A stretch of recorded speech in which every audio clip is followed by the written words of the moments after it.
Seorang siswa bernama Jiwoo yang bersekolah di sekolah elit, di mana 1% siswa terbaik Korea berkumpul. Namun berada di sekolah itu masih terasa asing baginya, padahal sudah 213 hari dia tinggal di sana. Bagi siswa sekolah menengah biasa, matematika adalah salah satu mata pelajaran yang paling berat dan menakutkan di ujian tengah semester dan juga ujian akhir. Fungsi algoritma diferensial dan integral menjadi mimpi buruk untuk banyak siswa, tidak terkecuali Jiwoo. Matematika selalu berhasil membuatnya stres. Jiwoo yang nilai matematikanya sangat rendah memiliki prestasi di urutan 238 dari 240 siswa. Hal ini akan mencegahnya memasuki perguruan tinggi bergengsi. Jiwoo yang tidak mengikuti bootcamp matematika seperti teman-temannya yang lain di akhir pekan disarankan oleh gurunya agar dia pindah sekolah normal untuk mendapatkan nilai yang lebih baik. Namun ia tidak bisa melakukannya karena ibunya merasa sangat bangga dengan masuknya dia ke sekolah elit itu. Malam hari saat belajar sendirian di asrama, teman-teman sekamarnya menyuruh Jiwoo untuk mengambil makanan secara menyelinap. Setelah menutup jendela, tiba-tiba sudah ada penjaga keamanan yang bernama Haksung memergokinya.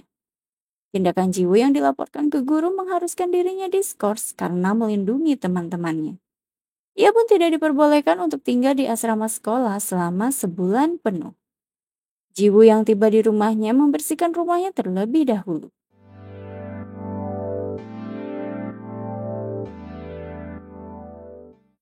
Ibunya yang tiba di rumah merasa bangga karena Jiwoo sekolah di tempat yang elit, mengingat dirinya dari keluarga yang miskin. Mendengar hal itu, Jiwoo tidak berani tinggal di rumah karena takut mengecewakan ibunya. Oleh karena itu, ia memutuskan untuk tetap tinggal di sekolah meskipun tidak di asrama. Di sekolah Haksung yang sedang berjaga saat hujan deras, dia mendapati jejak kaki saat didekati. Ternyata itu adalah Jiwoo yang sudah basah kuyup. Jiwoo menjelaskan bahwa dia tidak bisa kembali ke asrama karena ulah Haksung yang melaporkannya.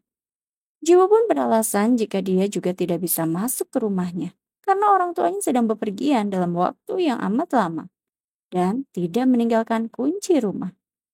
Mendengar hal itu pun Haksung mengajak Jiwoo ke ruangannya untuk berteduh. Jiwoo yang kelelahan tertidur lelap dan Haksung melihat ada beberapa lembar kertas berisi soal matematika. Saat pagi hari, Jiwoo pun disuruh pergi oleh Haksung. Karena terburu-buru, nemtek Jiwoo tertinggal di ruangannya. Saat di kelas, Jiwoo terbuat kagum karena lembaran soal matematikanya telah diisi dengan jawaban yang benar. Dia pun dibuat bangga oleh gurunya karena berhasil mengerjakan soal yang amat sulit. Jiwoo melihat bagaimana Haksung mampu menyelesaikan soal matematika yang begitu rumit dan sulit. Sehingga ia pun meminta Haksung untuk mengajarinya, karena ia tidak cukup pandai dalam hal matematika.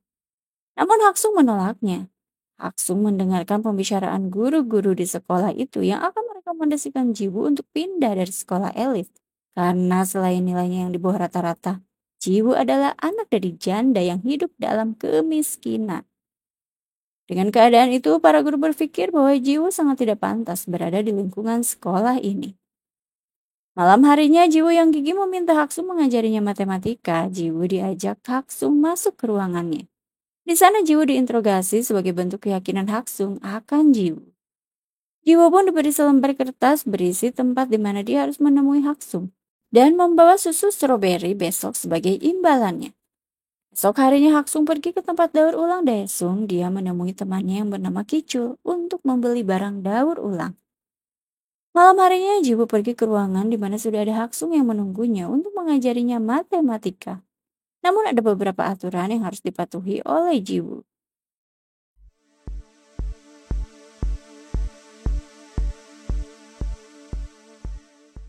Jiwoo yang menyanggupi aturan itu langsung diajarkan cara untuk menyelesaikan sebuah soal matematika. Karena matematika tidak hanya tentang jawaban akhir atau hasilnya, dan tidak akan pula ditemukan jawaban dari soal yang salah. Menurut Haksung, itulah yang disebut matematika. Epsilon pungkas Haksung. Jiwoo yang menanyakan apa itu epsilon. Haksung mengingat momen saat dia masih kecil mewakili siswa jenius matematika dari Korea Utara dan temannya dari Korea Selatan bernama Jungnam. Dihadiahi pena oleh ahli matematika terkenal dunia yaitu Foul Outdoor Clubs, dengan menyebutkan Epsilon. Haksung pun lalu menjawab kecil dan tidak penting. Kecil lah tak terhingga. Mereka pun keluar dari ruangan itu. Jiwo yang tidak memiliki tempat untuk tidur diajak oleh Haksung untuk istirahat di ruangannya.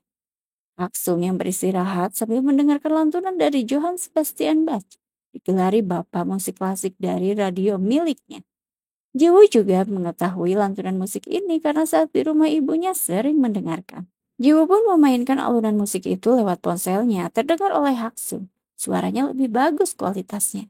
Haksung pun meminjam ponsel Jiwo dan bersikap baik kepada Jiwo untuk tidur dekatnya dan memakai selimut.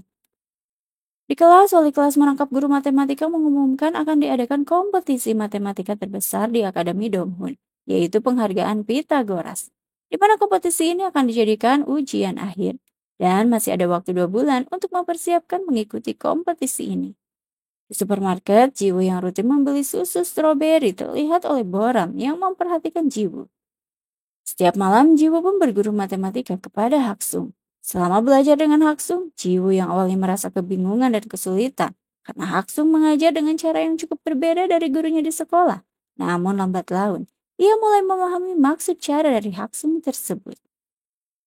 Jiwo masih memikirkan tawaran untuk pindah sekolah yang selalu didekati Boram terus merasa risih. Lalu ibu Boram memanggil Boram untuk segera pulang. Di dalam mobil, ibu Boram tidak setuju jika Boram dekat dengan Jiwo yang berasal dari keluarga yang amat miskin. Ibunya juga memberitahu Boram bahwa Boram akan belajar dengan guru baru yang tak lain adalah guru matematika di sekolahnya. Malam harinya, Jiwo yang curhat kepada Haksung mengenai tawaran wali kelasnya untuk pindah sekolah diberi nasihat oleh Haksung. Jangan pindah, karena Jiwo sudah sejauh ini tanpa menyerah. Meskipun hasil matematika Jiwo masih banyak yang salah, tapi prosesnya sudah tepat. Untuk itu menurutnya buktikan. Jiwo yang sedang belajar sendiri diberi susu stroberi oleh Boram. Boram yang ingin mendapatkan respon positif lalu begitu saja oleh Jiwo.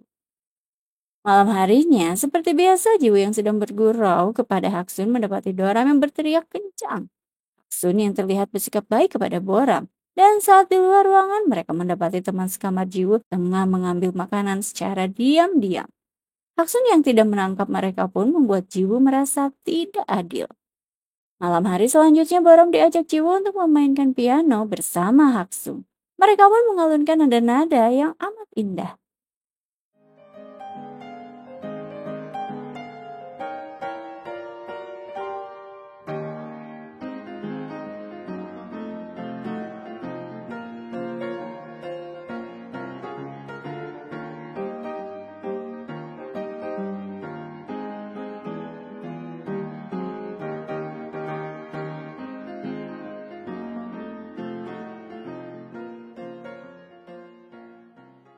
Saat esok hari di kelas sedang belajar matematika, Jiwo yang protes karena jawaban dari gurunya salah. Sang guru yang tidak terima penjelasan dari Jiwo dan kekeh akan jawabannya. Jiwo pun mengatakan bahwa jawaban benar tak bakalan ditemukan dari soal yang salah.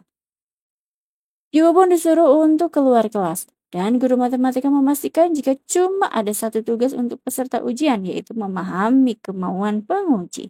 Jika mempertanyakan itu, maka tidak akan lulus. Saat wali kelasnya menghampiri Jiwo, Jiwo pun mempertegas bahwa dia tidak akan pindah dan tetap akan bersekolah di sini. Haksung yang mengunjungi daur ulang Daesung diberi ponsel oleh temannya berharap Haksung memiliki kebutuhan dasar dalam hidup. Haksung menerima ponsel dari Kichul digunakan olehnya untuk membaca semua tesis yang ada di dunia ini. Jiwo lalu meminta kepada temannya untuk ke lab karena dia akan mencetak sebuah tesis matematika untuk diberikan kepada Haksung. Hari kompetisi penghargaan Pythagoras pun berlangsung. Semua siswa mengerjakan soal yang telah diberikan. Namun, Boram pergi keluar saat semua soal belum diselesaikan. Jiwo mencoba menghubungi Boram, namun Boram tidak dapat dihubungi. Boram ternyata berada di rumahnya. Jiwo dan Hangsung yang pergi menonton konser musik klasik mendapatkan tiket dari Boram, namun Boram tidak menemani mereka.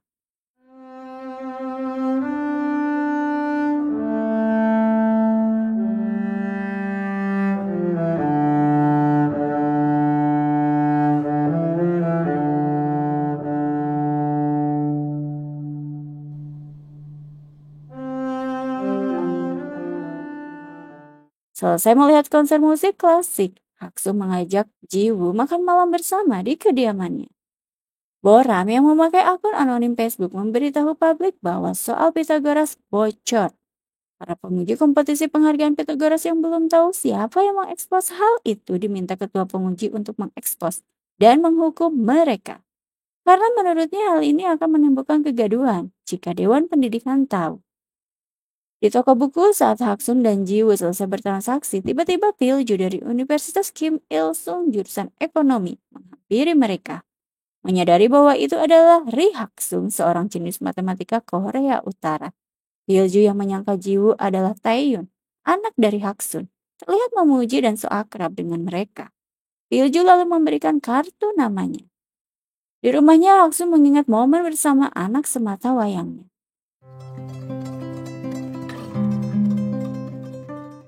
Saat di kantin untuk makan siang, Jiwoo melihat berita di mana membahas Ri Haksun, seorang warga negara Korea Utara yang membuktikan hipotesis Riemann. Di dalam berita tersebut juga ada pernyataan dari rekan Haksun, sesama jenius matematika yang mengenang diberi pena oleh Paul Edoglops saat mengikuti Olimpiade, di mana Paul menyebut mereka dengan Epsilon dan memujinya. Hal tersebut merupakan momen yang membanggakan bagi mereka. Jiwoo langsung menghampiri Haksun dan bangga karena Haksun telah membuktikan hipotesis Riemann. Namun Haksun memintanya dengan nada marah supaya jangan pernah bilang hipotesis Riemann. Jiwoo mengiyakan dan ketakutan. Di ruangan wali kelasnya, Jiwoo yang memberikan penjelasan jika dia masuk ke lab hanya untuk mencetak tesis matematika. Diminta wali kelas untuk mengakui jika dia yang membocorkan soal materi ujian. Karena bukti CCTV Jiwoo masuk dan keluar ruangan lab bisa dijadikan sebuah bukti. Dilihat dari nilai pun terdapat kejanggalan biasa. Jika Jiwoo mendapatkan nilai matematika rata-rata 40, malah naik drastis, naik menjadi 70. Maka wali kelasnya meminta agar Jiwoo pindah. Dengan begitu, masalah ini akan reda. Jiwoo pun berusaha menjelaskan bahwa bukan dia pencurinya. Namun wali kelas yang kekeh mengatakan bahwa keadaan dan bukti berkata lain. Orang yang mengetahui dari grup sekolah bahwa Jiwoo dijadikan kambing hitam oleh wali kelasnya sangat naik pitam. Pemerintah Korea Utara memberitakan bahwa Ri Haksun diculik. Pemerintah Korea Selatan tidak terima hal itu dan meminta Kichul untuk menyuruh Haksun tampil di televisi dan menjelaskan semuanya karena Haksun membela sendiri, bukan diculik. Haksun hanya ingin bebas belajar dan berpikir.